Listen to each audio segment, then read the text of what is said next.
Oh. Hi there. Hi, Rebecca. Hi. Did you not mean to call me? I did, but I just assumed that you would get on whenever, I didn't know, right as I called you that you were on. Your little thing had, a clock. So I just assumed that meant you were... I don't know what's wrong with my Skype. It wouldn't work right away. Weird. Maybe that's why it had a little clock on it. Because, it'll have the green dot if you're on or whatever, but it had a little yellow, clock thing. Interesting. I put the notes in the chat. If you guys can try. I downloaded those already. Good, then they work this time. Yep. Alright. Hold on. Rebecca, are you ready? Mm-hmm. Alright. 3, 2, 1. Hi, and welcome to Picard Cast. As always, I'm Brooke, and I'm here with the lovely Rebecca. Hello, good to be back. Yeah, it's great to be talking to you. And we're, of course, not alone. Occasionally we are, but we're not because we need to finish up In a Mirror Darkly with Scott MacDonald. Hi, Scott. Hi, everybody.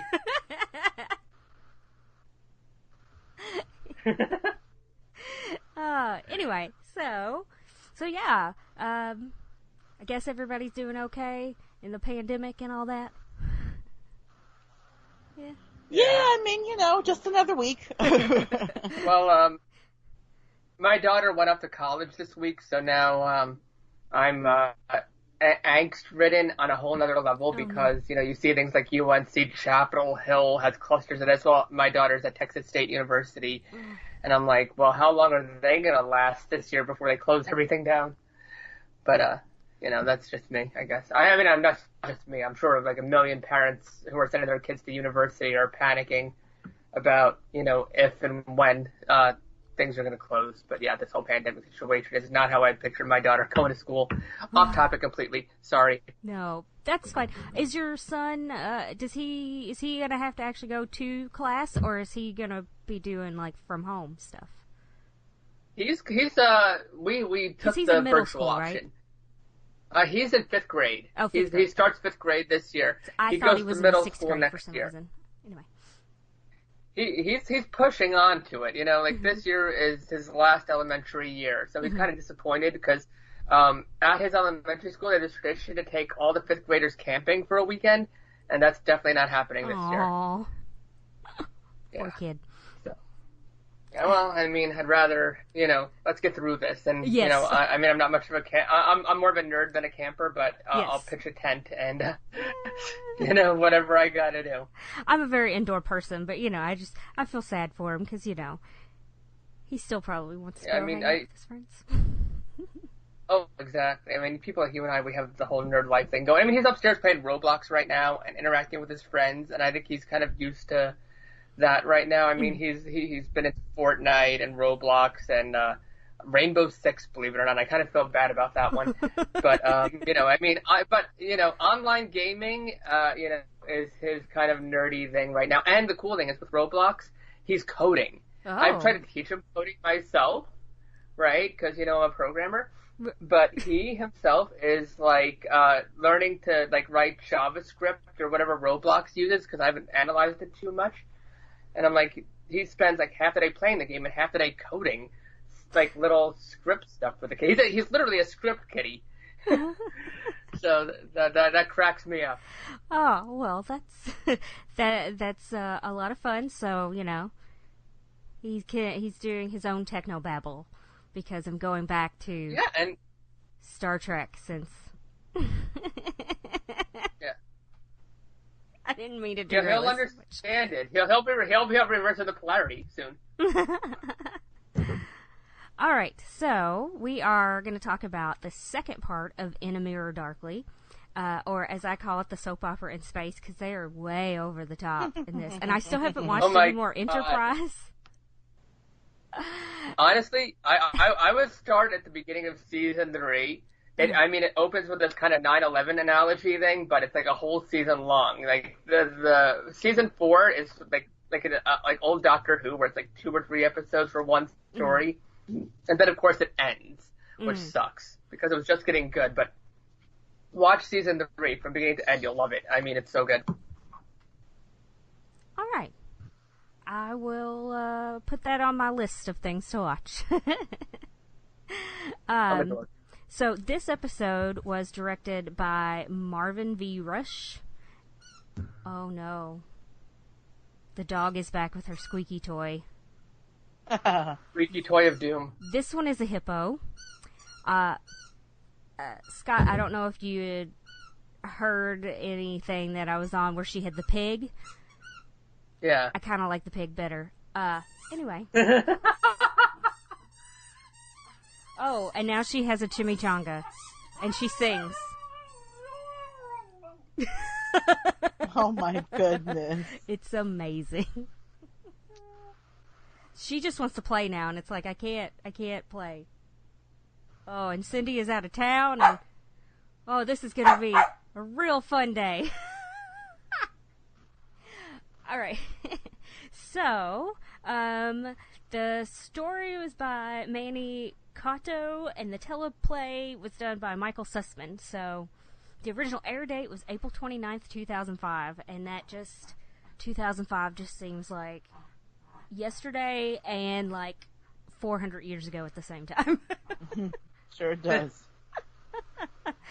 Alright, so we've got the same scene, same players, but I am multitasking, everyone. Behind the scenes, I'm multitasking because I'm playing tug with my dog because she will not be quiet.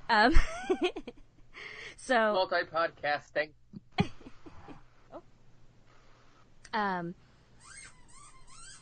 Okay, hold on. I have to get rid of the squeaky toys.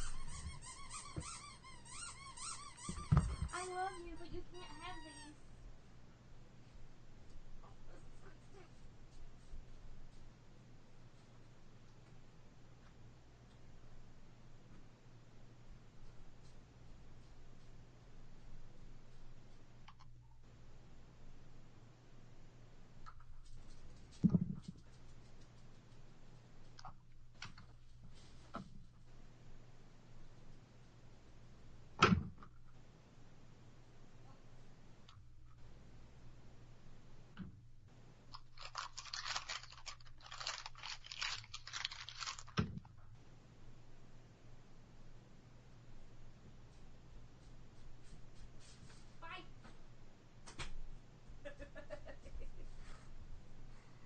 Okay.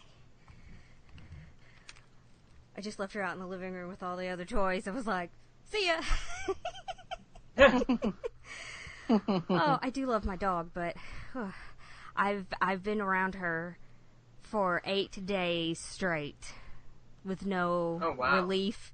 And, I work from home now, and so she's like a little furry toddler. Oh. And she's gonna bark out there, but that's okay. It'll be fine. Now I'm out of breath because I had to run so fast so that she wouldn't follow me. Okay, where are we? Alright. We open up to a scene on the Defiant. Archer gives the orders that can't be completed because it's not in proper working order.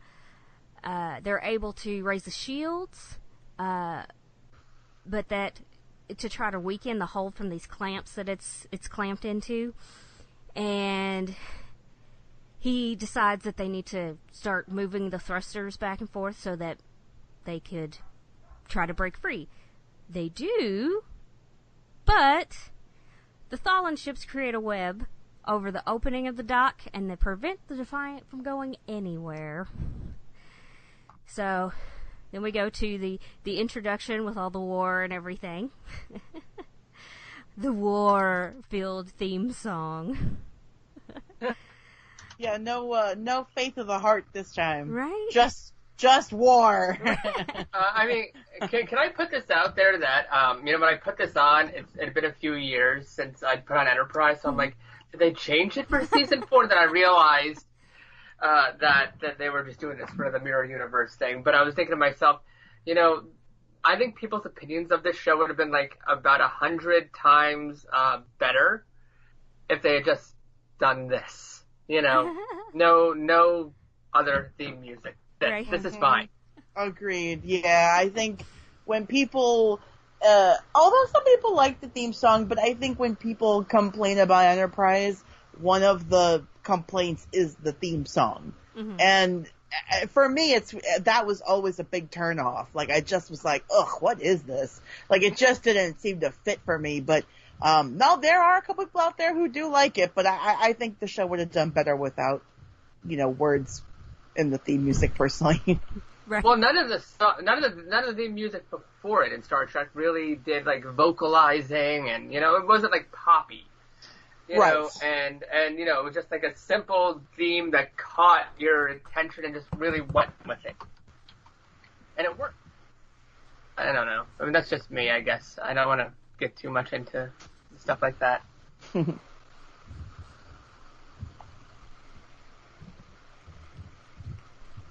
Brooke, are you there? Yes. Yes, I'm here. And then I'm lost, but that's okay. I know where I am. It's one of those days. One of those years, actually. I was gonna say, yeah. I threw another toy to the dog, but now she's barking again, so that's okay. So, I did watch the very, very first, I watched part of the very, very first episode of Enterprise, and then I was like, I need to actually watch the episodes that we're going to do, because I'm never going to make it. And, right. But I was just like, because I wanted to get an idea of who everybody was, and, for me, I mean, whatever, the theme song, whatever, didn't, but it is the time where you can easily skip intro if you need to. Anyway.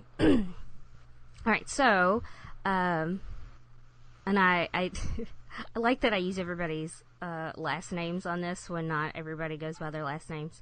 Because I wrote Tucker and T'Pol restore power to the weapon systems. That lets the Defiant destroy enough of the enemy vessels to escape the web. And as they're getting away, Reed notices that there's escape pods from the Enterprise heading towards them. So, looks like they all had to get off the Enterprise. It was 47 people, and they got beamed onto the Defiant. So, Tucker's ordered to restore the power to the warp drive. He says he thinks it'll take like 2 or 3 days, but Archer's like, I need it in 12 hours. Which is not the first time in this set of episodes that he's been like that to him, so I don't know. It's just sort of amusing. He's just like, well, I need it in 6. Right. I don't know. It's like, for me, it's just so funny because because that's not how he is in the other episodes, right? He's not. He's more Scott Bakula-ish, right? Well, he is more like a rogue when it comes to like his character, but he's not like this. He's like a huge dick in this. Mm-hmm. So we find out that the Defiant usually has a crew of 400 people. Like 400 people? Did it have 400 people on anything else? I just always think of the Defiant on Deep Space Nine, which this is supposed to be the one from the Shatner era, right? Oh yeah, this is from original series. Yep. Yeah, definitely not the Defiant of. Because that's like a little Deep Space Nine, like a way ship sort of thing. So yeah, they're kind of like, we don't have anybody, and this is supposed to take 400 people to work. But, Archer doesn't care. He dismisses everybody from his little talk,